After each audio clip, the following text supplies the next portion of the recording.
What's up, guys? Thank you for joining me on Periscope. I am periscoping from Vietnam. Good morning, Vietnam. So, yeah, I had to switch my Airbnb because the one I was staying at had a lot of construction going on. So I was very disappointed because it was a very nice condo, but they relocated me to another one, and this one has an awesome view. So right over there, that is the center of Saigon. That is Binh Tan Market. So yeah.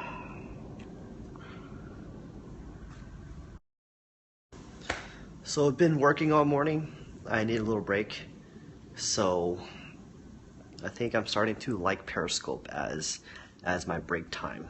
So today's session, I'm going to share with you guys some productivity advice, what I am doing in 2015, well, the end of 2015, because sometimes, my productivity systems, everything I do, it's always changing, it's always improving. I'm always reading, and sometimes my philosophies change over time. So what I'm going to give you guys some advice, and this advice is relevant to December 2015.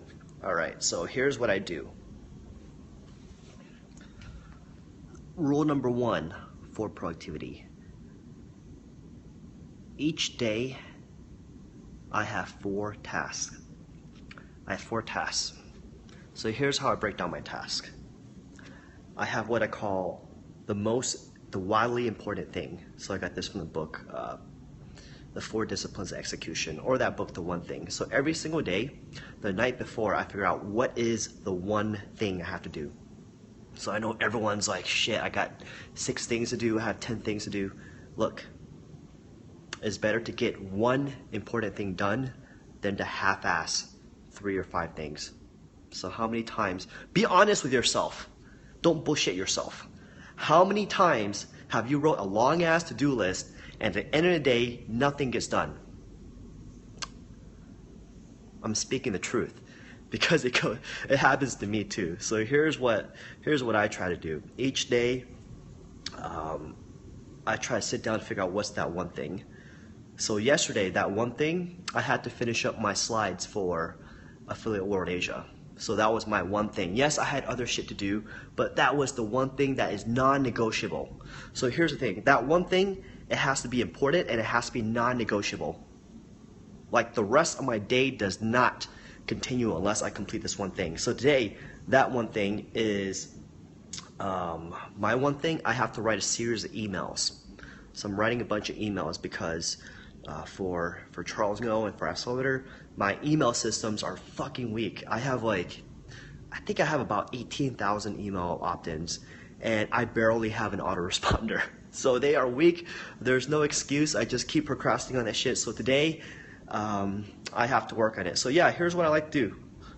Each day, one big thing, and then I have the next 3 most important things. The trick is, I don't work on these 3 smaller tasks unless that big thing is done. Okay, so that's how I set up my productivity system. So each day, just one thing, and next I have 3 smaller things. And everyone's always like, what productivity tools, all that shit you use? So here's what I do. I use Asana. So before, back in the day, I used to use OmniFocus, but as I built my team, your productivity focuses from what works best for you to what works best for your team. So I use Asana, and I have a project just for personal tasks. So I used to use a combination of Asana and OmniFocus, but man, it's just too tough to keep up with 2 different systems. So what I do is I only use Asana. So that's for my my team. So yeah, the creator was one of the founders of Facebook. That was actually what made me switch over.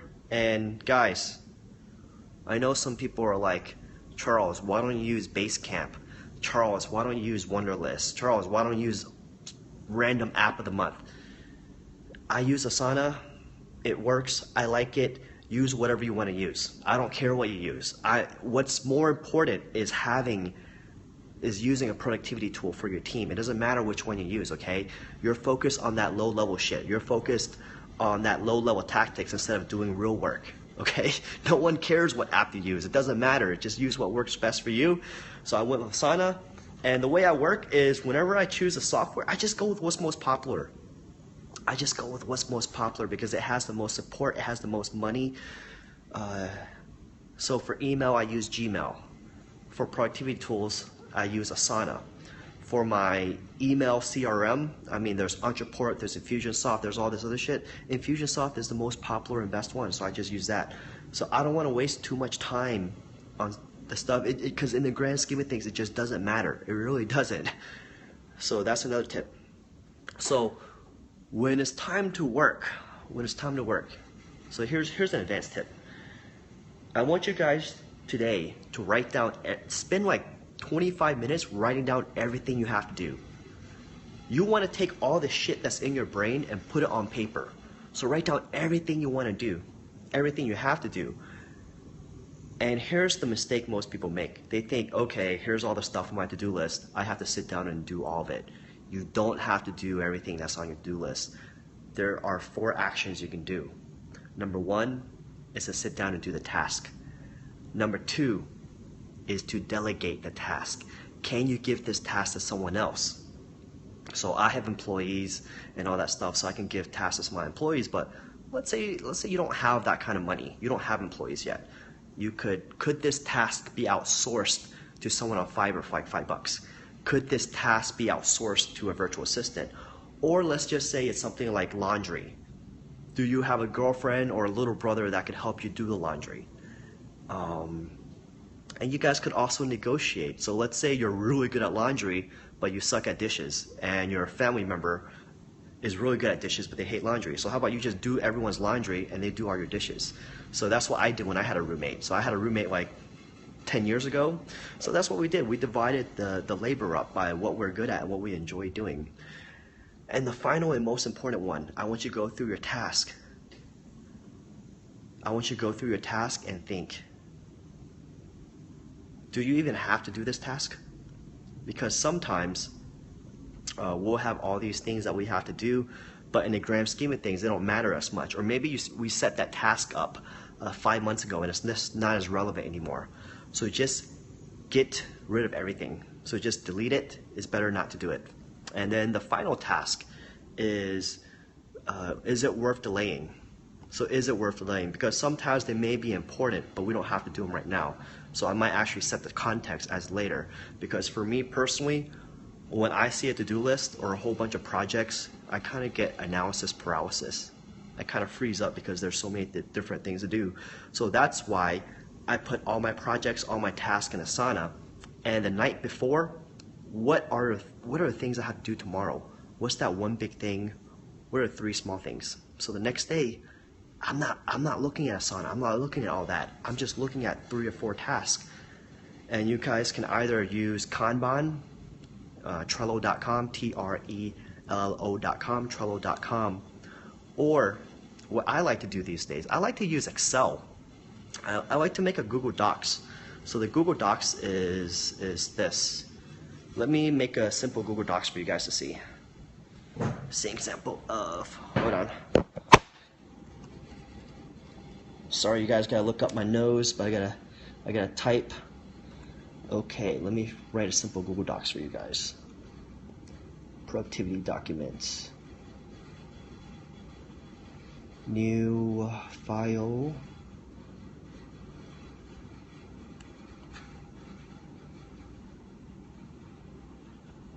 Shit, is my internet being slow? I think my internet's slow.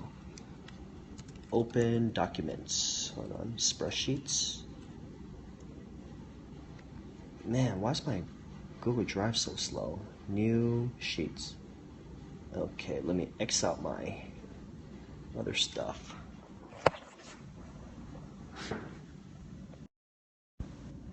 Okay, so here's my productivity sheets. Hold on, it's being slow.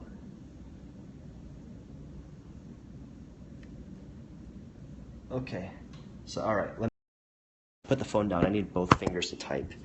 So, how do I do this? Session, task, time, notes, session 1,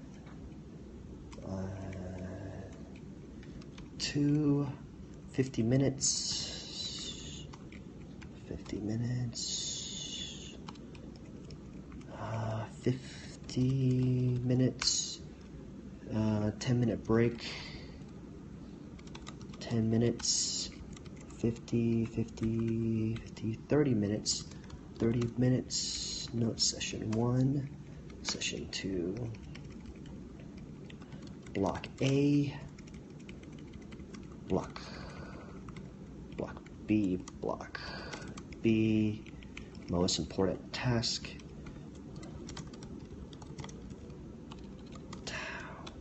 the one thing, what is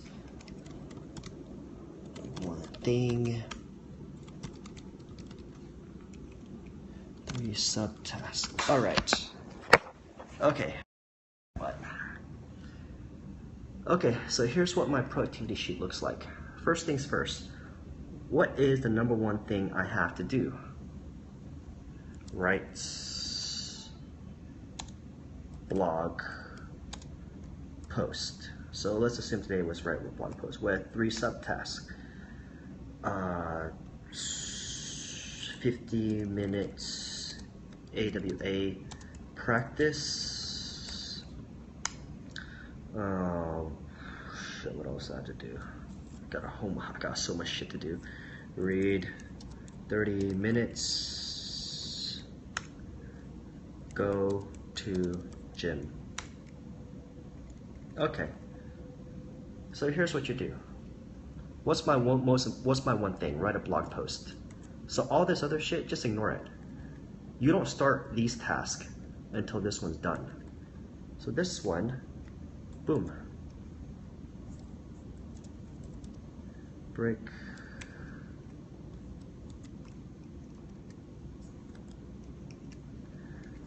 So here's how I start my day. I have one block. So I'll write the blog post. I'll write for 50 minutes.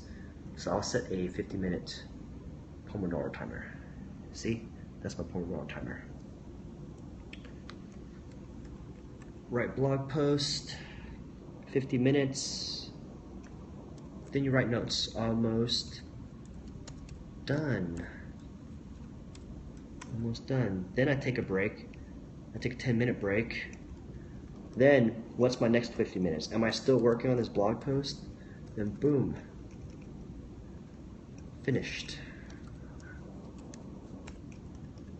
Break. Notice here. So here's how I work. I work for 50 minutes. I take a 10-minute break. I work for 50 minutes. Then I take a 30-minute break. And what if you go over the 50 minutes? I don't go over that 50 minutes. That's the whole point of having this break. You set a timer for 50 minutes, and then once that alarm goes off, you force yourself to take that 10-minute break. And then you continue. So let's say you have a situation where you don't need another 50 minutes, right? Like you don't need another 50 minutes to write the blog post. So then you could just time it like, boom, 25 minutes. And then over here, practice for AWA, blah, blah, blah, blah, blah, blah, blah. All right, you guys get the point. So here's why this is so powerful. Because I have to write exactly, I have to fill in the sheet throughout the day. Can't you write this down? I use a spiral notebook. So Jay, that's my point. It doesn't matter, dude. If you want to use a notebook, use a notebook. Who cares? I like using Excel for a few reasons, because I don't like paper. I want to help the environment, so I don't like paper. Second is sometimes I write really private stuff. Like I have a lot of secret projects that I work on. So I don't want a situation where I'm at a coffee shop, someone steals my bag, and my notebook's there with all my private information that I'm working on this secret project. So I like this because it's online, and what you can do is you could do one per month. So you can have a spreadsheet for each day. So this is December 1st, December 2nd, December 3rd, December 4th. So dude, do whatever you want to do, man. I'm just giving you the overall high level strategy. The question, I hate questions like, what software do I use? It doesn't matter what software do I use. Like, it's all the same. What matters is the high level strategy. Are you actually doing this and applying this? So I also like to do something here called calendar. Calendar.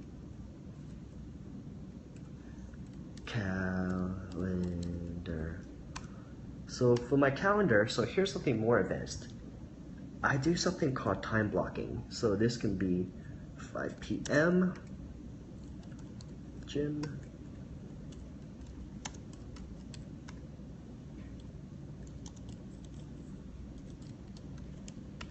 Okay, it's hard for me to type with just one hand, so it doesn't look as nice. So one thing I like to do in the morning is I like to do time blocking, where I will actually schedule out. I'll actually schedule out my entire day. So I'll be like 12 p.m. Okay, let me put my phone down. It's really hard to type. All right, so let me give you an example.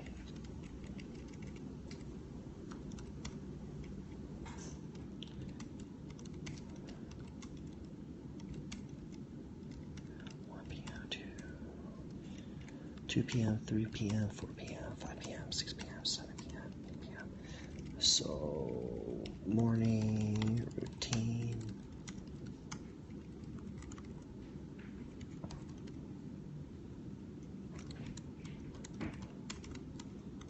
Lights, work.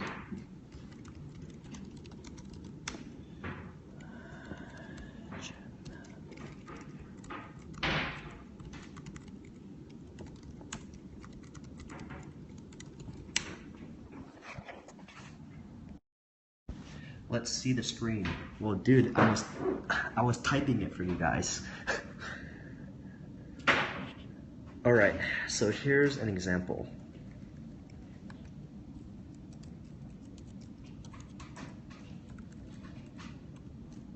Okay. So here's an example. So what I like to do is in the morning, so I'll spend 1 hour working, and what I do first thing in the morning is what I call deep work. So deep work kind of means I'm completely cut off from the internet, completely cut off. That's where I use my deep thinking. Okay, that's where I use my deep thinking. So this means like writing a blog post or doing a presentation. So these are deep work that requires my brain. Over here is when I have time for light work. So light work means I am working, but this could be checking emails or doing tasks or writing on my Facebook. So this could be work or working with a team member. So when you're working with a team member, you might be a little bit distracted. So I like to break my time off into two types of work. And then one new thing that I'm doing these days is I have set amount of times where I just stop working. So there is something called Parkinson's law. Okay, Parkinson's law means this. Work expands to fill the time. Work expands to fill the time. Do you remember when you were in university? I mean, some of you guys are probably in college still, but when I was in university, if I had 3 weeks to complete a paper, you know how long it took me to complete that paper? It took me 3 weeks. So what if I only had 1 week to complete that paper? How long would it take me? It would take me just 1 week. So depending on the deadline is how long it takes for us to complete a project. So something what I'm doing these days is I have a rule now. After 7 p.m., no work under any circumstances. Under 7 p.m., I don't work. I don't check emails. I don't answer Skype messages, WhatsApp, anything work related after 7 p.m. I don't do it anymore. And what this allows me to do is, since I have a set, maybe let's say like 9 or 10 hours of working, I have to get it done, because I know after 7 p.m. I can't work anymore because I'm forcing a downtime. We need downtime. You know, I'm not one of those guys that works 14 hours a day. Hell no, dude. What's the point of all this? And you know where I got this inspiration from? I got this inspiration from podcasts. So I've been listening to a lot of podcasts, and one common theme I've heard from people is they're actually more efficient after they have kids. So I don't have any kids that I know of. And they all mention that after they started having kids, they're so much more motivated and they get more work done, even though they have less work. So of course, one of them is motivation. When you have kids, then you're gonna bring your A game because you can't slack around anymore. The second reason is this: now they have forced time blocking, because after 7 p.m. they can't work because they have to spend time with their kids, they have to spend time with their family. So that's something I realized, where after 7 p.m. any work I do is inefficient, because by then my willpower is drained. I can't think as hard, I can't work as hard, so my work kind of gets sloppy. So what I try to do is after 7 p.m. I force some downtime, I just relax, I'll watch some anime, I'll go. I'm traveling right now, I'm in Vietnam, so I'll just go out, eat, explore the city. And one more tip I have is I'm trying to go to sleep earlier and earlier and earlier. So you think about it, any time after 10 p.m.